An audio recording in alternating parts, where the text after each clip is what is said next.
সাভারে তেঁতুলছড়া ইউনিয়নে পবিত্র ঈদুল আজহা উপলক্ষে দুস্থ ও অসহায়দের মাঝে প্রধানমন্ত্রীর দেওয়া ঈদ উপহার চাল বিতরণ করা হয়েছে। বুধবার দুপুরে সাভারে তেঁতুলছড়া ইউনিয়ন পরিষদ প্রাঙ্গণে ঢাকা জেলা আওয়ামী লীগের যুগ্ম সাধারণ সম্পাদক এবং তেঁতুলছড়া ইউনিয়নের চেয়ারম্যান ফখরুল আলম সমরের সার্বিক তত্ত্বাবধানে প্রধানমন্ত্রীর দেওয়া এই ঈদ উপহার বিতরণ করা হয়। এই সময় ফখরুল আলম সমর সকলের সাথে শুভেচ্ছা বিনিময় এবং ঈদুল আজহা উপলক্ষে বিজিএফের ৩৯৯ জনের মাঝে 10 কেজি করে ও 30 কেজি করে ভিডব্লিউবি এর 90 জনের মধ্যে 2 মাসের করে চাল বিতরণ করা হয়েছে।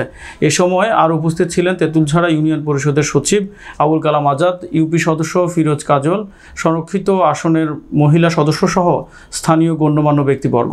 চাল বিতরণের আগে মাননীয় প্রধানমন্ত্রী ও ফখরুল আলম সমর নিজ মাতার আশু রোগ মুক্তি কামনায় সকলের নিকট দোয়া প্রার্থনা করেছেন। আমার গর্ভধারিণী মা তিনি খুব অসুস্থ, তার জন্য আপনাদের সকলের কাছে দোয়া ভিক্ষা চাই। পবিত্র ঈদুল আজহা উপলক্ষে জাতির পিতার কন্যা মাননীয় প্রধানমন্ত্রী শেখ হাসিনা আপনাদের জন্য সামান্য কিছু হলেও উপহার পাঠিয়েছেন।